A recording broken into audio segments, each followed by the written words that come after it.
Welcome everyone. It's October 23rd, 2020. Beautiful fall day, and we're here again with our senior speaker series. First up today is going to be Rose. Thank you.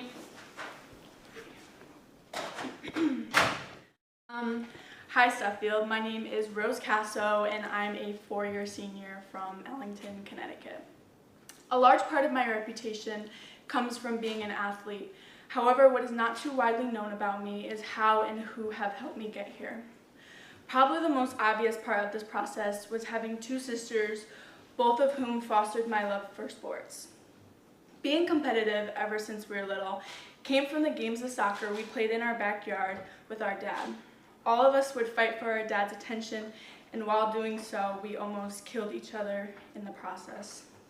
It was my mom cleaning us up after fights and cheering for everyone through the window overlooking our backyard. Thankfully, we never had to fight for our mom's attention. She supports each and every one of her children, so thank you, Mom. In hopes of getting more attention from my dad, I decided to branch out from my sisters and follow in my dad's footsteps and play basketball. In doing so, I established the strongest bond I could with my father. Days consisted of going to the parks with hours of one-on-one training. He accompanied me on long AAA trips like Dallas, Indiana, Pennsylvania, and many more. Long car rides to Boston every Tuesday and Thursday for AAU was something I always appreciated. When games had gone a little rough, you were always there picking me back up and reminding me why I started. This all sprouted many hopes and dreams to play Division I basketball at Quinnipiac like him and making him proud. Something that I always took away was his dedication to always making sure I succeeded. With this, he would give me letters or notes to remind me what I needed to do to accomplish my dreams. So this is one of the notes, and it's labeled Athlete's Mantra, designed especially for Rose Casso. 1. Work hard. Every day you wake, know someone is hungry to take what you have away from you. Whether it is on the field or at your workplace, outwork your competition and your peers. Nothing can replace hard work. Hard work is very rewarding and will take you to wherever you want to get in life. Play harder. Your playtime is limited. No matter what sport or event, make it your best time. At the end of the game, don't walk off the field thinking you could have done better. Leave it all out there and love every minute of it. Give the fans what they paid to see. Be gracious in victory and humble in defeat. Take risks. Be a risk taker. Study the game, know when to go, where to go, and what to do to always make a difference. Without the ability to take risks, you will never know how to fail or succeed at anything. You will learn through hard work, and taking risks is where ultimate success will be realized. Always lead. Be a leader and teach the fish to swim with you. Leadership is contagious, and people will follow leaders in all aspects of life. Sports are no exception. Your actions will be followed by many. Your leadership will be valued by many for years to come. 5. Be thankful. Never forget your fate is uncertain. Nothing will be given to you and everything can be taken at any given point. Along with your parents and your family, there will always be support for you to grow. Healthy growth requires gratitude for the people that assist. So always find little time in everything you do to show your appreciation and be thankful for the gifts bestowed upon you, as well as the tribulations you will be faced with. Written especially for Rose Casso by your biggest fan, your father. As I grew up,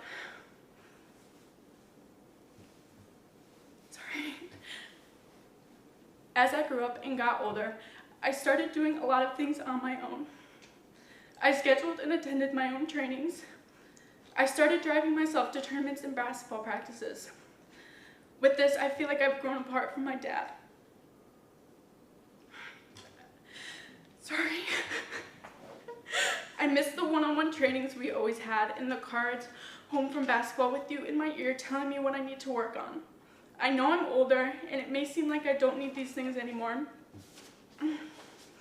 but those were the main reasons on why I fell in love with basketball today. Dad, our time is finally here, and it won't be long until you see me playing in a Quinnipiac jersey like you did 33 years ago. While it may not be on the baseball field, and there's no telling I'll be an All-American like you once were.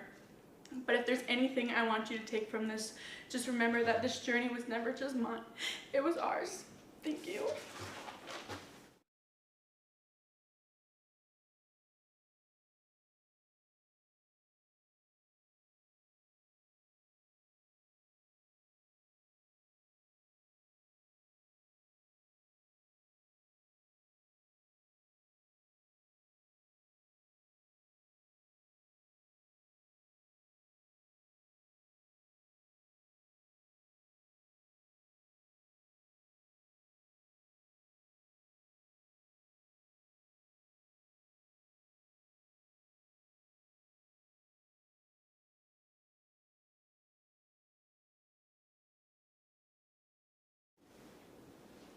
Hello, my name is Jenna, and I'm a two-year senior from Bronx, New York, and I'm going to be reading my college essay. Fitting the description. What do I want people to know about me? That's the question I've been asking myself for the past 4 years. I know as a high school senior, I'm supposed to know who I am and what I want to do in life, or I'll be considered unprepared. The thing is, I do not feel unprepared. I know I want to go to a good school, get a great education, become a teacher, and have a successful career in teaching. But at the same time, I truly do not know who I am. I know that I'm a solid student, a good athlete, and a great person. But what about that makes me me? I thought I knew who I was until one day I looked in the mirror, stared for a while, and muttered to myself, "Who am I?" If someone asked me today who I was, I would stop and think. I would hesitate to give the correct and the safest answer that people want to hear rather than the answer I'd want to give them. I am not afraid of being who I am, but describing who I am racially and physically is a challenge for me. When filling out applications for jobs or paperwork of any type, where I am asked personal questions like race and sexuality, I usually circle the box that says "prefer not to say." This is not because I am ashamed of who I am, but I do not like being put into a box when I know that's not the way that I want to be described. Also, I feel a great sense of anxiety and struggle to put words to paper when my English teacher assigns an essay in the first week of school asking us to write about who we are. I'm afraid of saying the wrong thing. I want to stand out and be the best version of myself, but I do not want to be categorized or labeled because of what I circle or write down on a piece of paper. In my opinion, those survey questions and that essay assignment are the things that can get you prejudged and differed. Growing up, I never really thought about my identity and what makes me me. I started doing this once I entered high school and was forced to find a friend group that fit the description. It was so hard finding a friend group when the whole time I wasn't being honest with myself. I ended up being a part of a bunch of different friend groups, and it was not just friend groups, it was my own self that I was struggling with and my identity as a mixed race woman. I always felt like I never fit in, as it seems I'm too black for some and too white for others, and I always got laughed at for being half and half and had to choose. I hate having to make the choice between my white side of the family and my black side, and have to identify as one of them. It also does not help that society and social media has put into people's minds what is beautiful and what is perfect, and if you don't fall into one of those categories, you are not someone who should be a part of a certain society. Fitting the description is something I have struggled with, but it's okay to not know who you are or what things describe you. Thank you.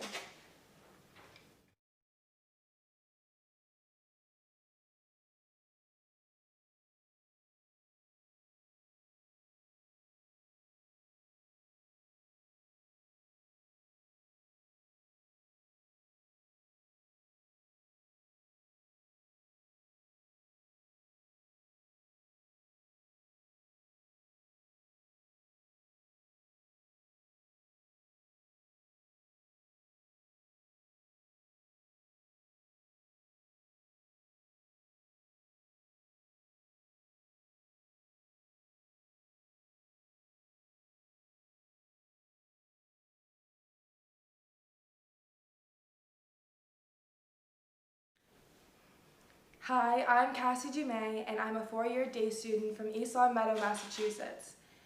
I don't know many other artists that can list gray as one of their favorite colors. The shade is usually labeled uncreative and uninspiring. But when I think of gray, what immediately comes to mind is the most compelling and pervasive concept I've encountered in my short 17 years, the idea of nuance. The gray area between conflicting understandings, accounts, and facts has been my home and obsession for as long as I can remember. It's not difficult to recognize why someone who has grown up half black and half white might identify with the color gray. But the grayness of my biracial identity also comes from its nuance. While I identify as black, a racial descriptor inherited from my Haitian paternal family, I am personally and emotionally closer with my mother's Irish Catholic relatives. My ears have adjusted to their Bostonian accents, while I struggle to understand the melodic tones of my Caribbean aunties. My humor stems from quietly sarcastic jabs exchanged gleefully over St. Patrick's Day brunches, and fails to translate into the full-body gesturing, explosive punchlines, and booming laughter of a Haitian barbecue. My inability to speak Haitian Creole only adds to the guilt-inducing communication barrier. Still, my paternal family's gatherings are one of the few settings where my blackness does not equate to otherness. In that sense, they provide unique comfort. These feelings are conflicting, but both are part of my reality. Grappling with my complex identity from a young age has made me comfortable exploring the gray area between the black and white of contending information. As a history nerd, I spend the most time analyzing sections of textbooks that include accounts from opposing figures. Usually, each source believes themselves to be correct, and in most cases, one primary document will not wholly disprove the other.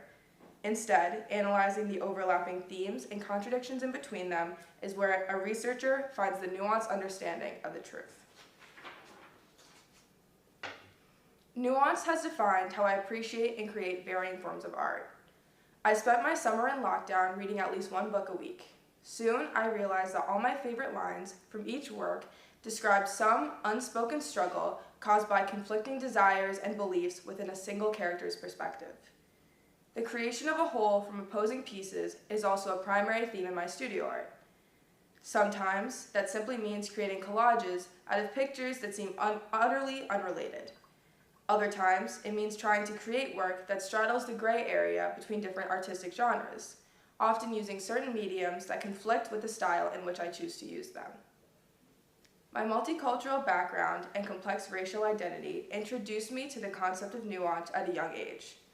Although the complications of that identity have been, at times, a lot to handle, I'm grateful for the early exposure.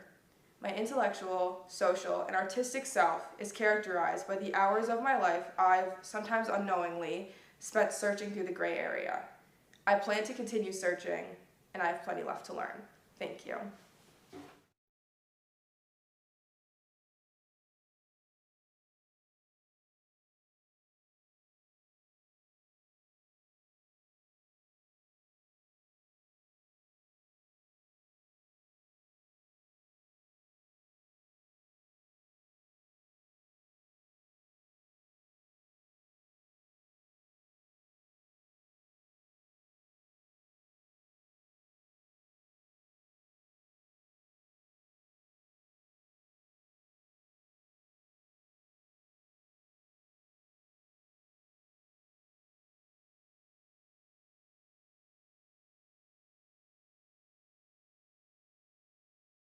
Okay.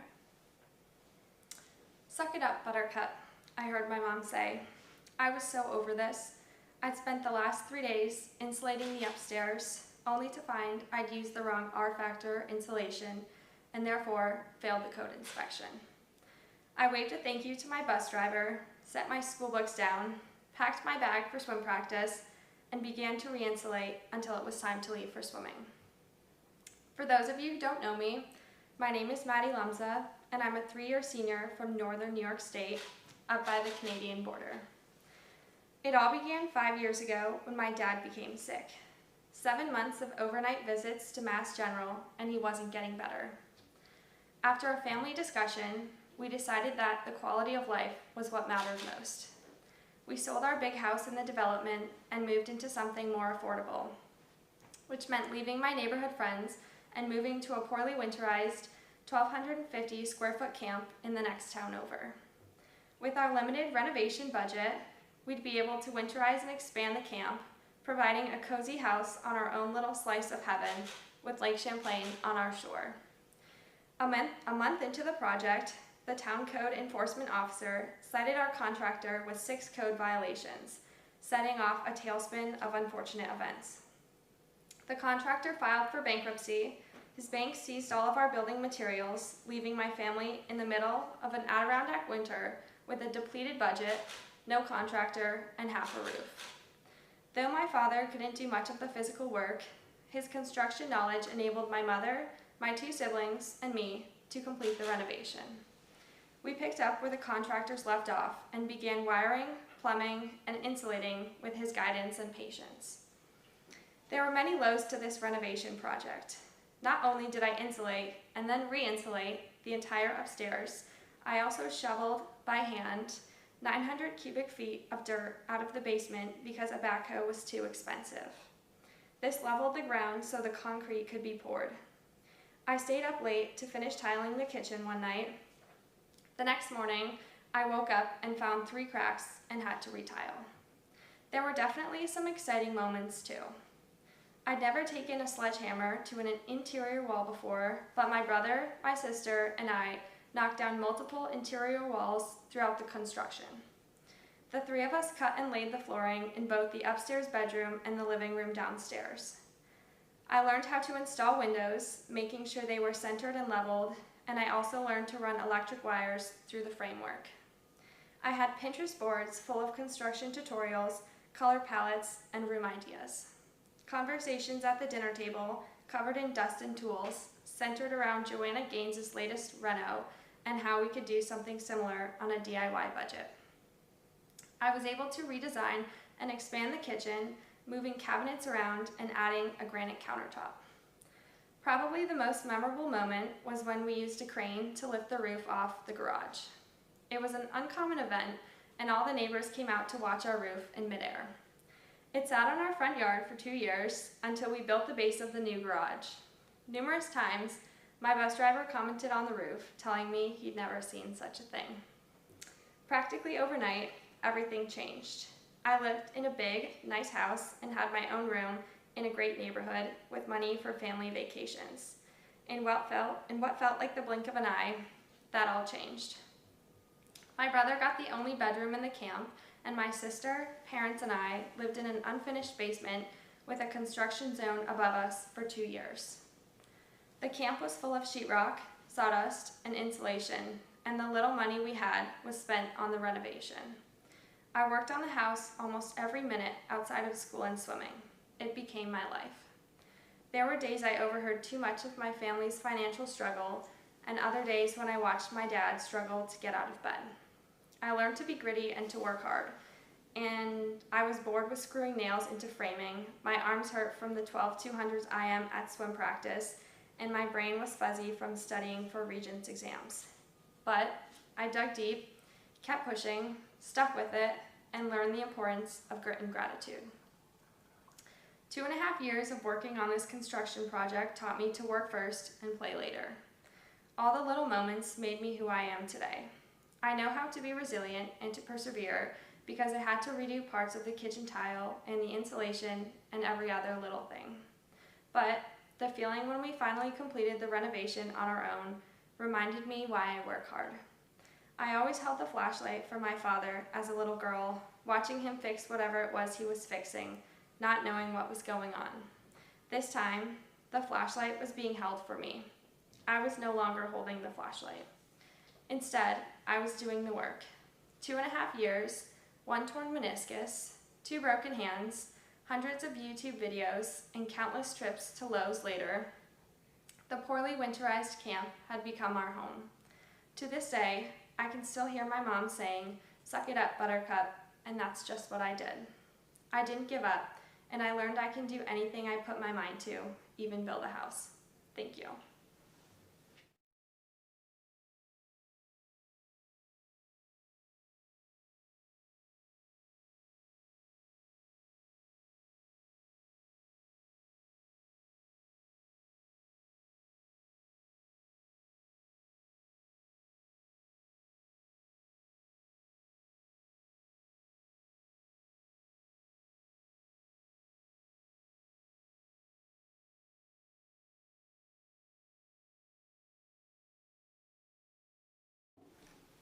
Hello Suffield, I'm Barrett Grant. I'm a second-year senior from Ridgefield, Connecticut, and today I'm going to share an amusing story.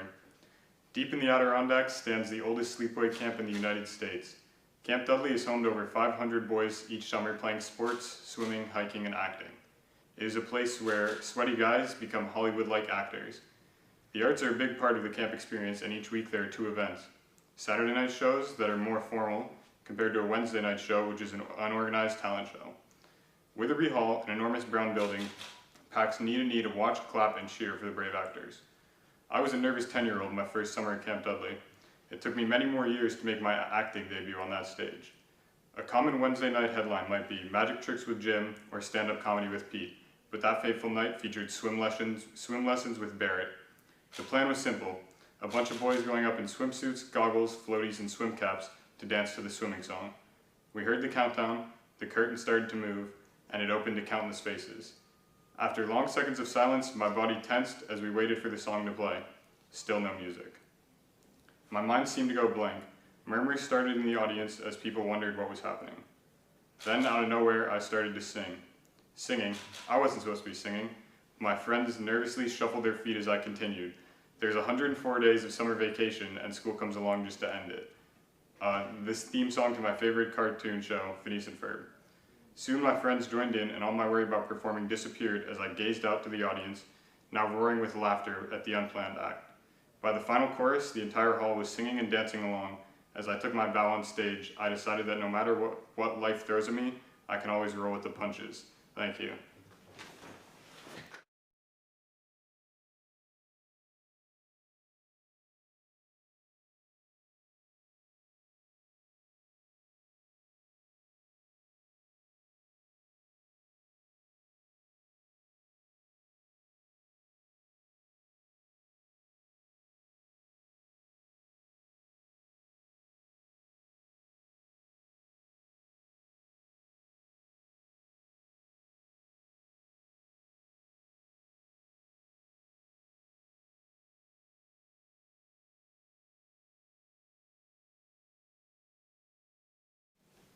Hi Suffield, I'm Aubrey Healer, a 2-year senior from West Hartford, Connecticut.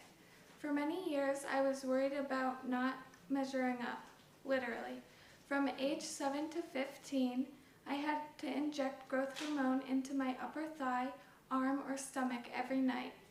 Some nights it was physically painful, but it was more often emotionally painful as I considered how neither my twin sister nor any of my friends had to deal with this adversity.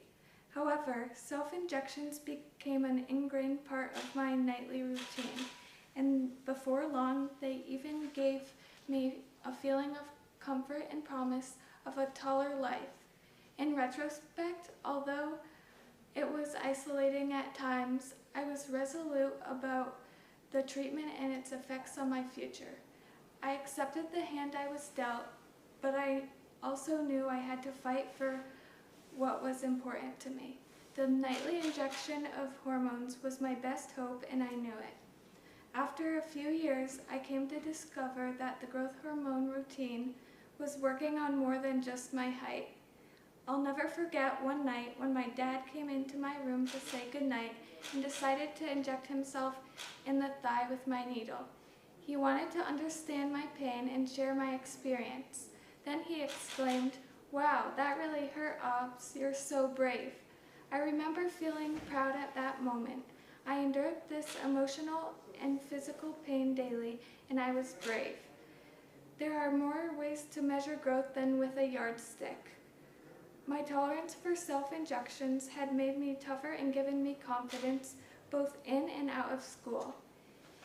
In addition to a few inches, increased emotional strength and perseverance were part of the payout. I realized that the ultimate reward would be the ability to translate these lessons and skills into real-life experience. This became abundantly clear one day when my family and I were at the beach in Rhode Island. As we arrived, we crested the dunes and were thrilled to discover that the surf was high. Big waves provided a means to play for hours.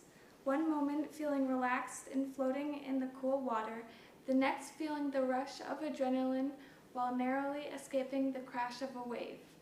The ocean is a powerful force, and it challenged me to a face-off that day. While my sister and cousins could touch the bottom, I was treading water most of the time. I was used to that. Coming up for air, I looked back, but this time they were far away and growing farther away with every passing second. I was caught in an undertow and headed out to sea.